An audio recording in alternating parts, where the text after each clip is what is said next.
শুক্রবারের মানে একটু আলাদা কিছু। শুক্রবারে যদি কিছু না করি তো বাসাতে আমার একদমই ভালো লাগে না। আসলে বলতে গেলে শুক্রবারটাই তো হয় একদম ঈদ মতন, তাই না? আসসালামু আলাইকুম, কেমন আছেন সবাই? আশা করি সবাই খুব ভালো আছেন। তো আজকে গরুর মাংস দিয়ে রান্না করব খিচুড়ি, মানে মিক্স থাকবে আর কি, গরুর মাংসের খিচুড়ি। তো এখানে আমি বেশ একদম কাটা কাটা পেঁয়াজ আর রসুন নিয়ে নিলাম, যেহেতু খিচুড়িতেও যাবে, এত বেশি বাটাবাটি আমি করিনি। আর মশলাটা সামান্য জিরা, গোলমরিচ আর আদাটা ব্লেন্ড করে দিয়ে দিলাম। এখানে একদমই সব হালকা হালকা মশলা দিলাম, যেহেতু এটা খিচুড়িতে দিব মাংসটা, অত ঝাল দিলে তো কেউ খেতে পারবে না। চিটাগাংয়ে কিছু রেস্টুরেন্টে এই মাংস খিচুড়িটা খুবই চলে, আমি খেয়েছিলাম, আমার বেশ ভালো লাগছে। আর আমিও বাসাতে যতবার রান্না করি আলহামদুলিল্লাহ বেশ ভালোই হয়। তো এই যে এখানে দিয়ে দিলাম, মাংসটা কষানো হয়ে গেলে আলুটা, যেহেতু এটা খিচুড়িতে দেওয়া হবে তো আমি এখানে মশলাপাতি সবই কম নিয়েছি। আর এখানে নিলাম বেশ পোলাও চাল, ভাতের চাল, 2 রকমের ডাল সব মিক্সড করে আমি এটা ধুয়ে রাখলাম। আর এখানে পেঁয়াজ, রসুন আর কাঁচা মরিচ বেশ অনেকখানি দেবো, যেহেতু দুটো মিক্স হবে। সব কিছু মেনটেন করে রান্না করলে খেতে বেশ মজা হয়, আর মজা হয়েও ছিল।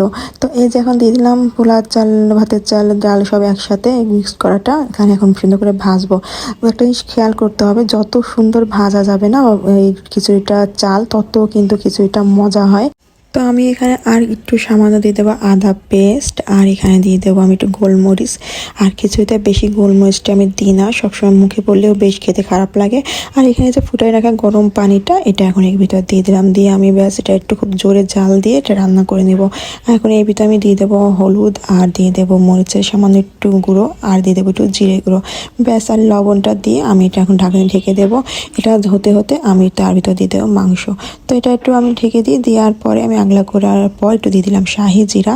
শাহি জিরাটা অপশনাল, এটা না দিলেও কিন্তু হয়, কিন্তু আমার ভালো লাগে দিলে।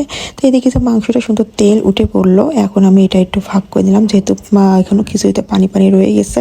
এই ফাঁকি মাংসটা কিন্তু দিয়ে দিতে হবে, আর এটা না দিলে কিন্তু পরে মিক্সটা ভালো হবে না। তো এটা আমি খুব সুন্দরভাবে নেড়ে নেব। তারপরে আমি এখানে দিয়ে দেবো এটা দমে।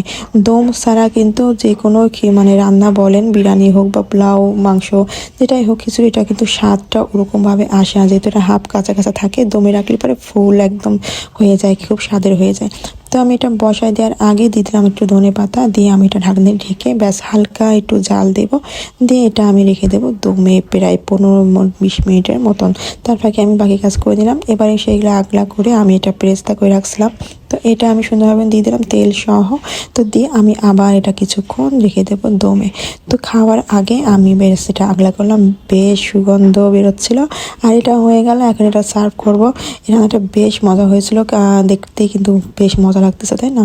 তো আমার ভিডিওটা যদি অবশ্যই ভালো লেগে থাকে, আর পেজটা অবশ্যই কিন্তু ফলো দিতে ভুলো না।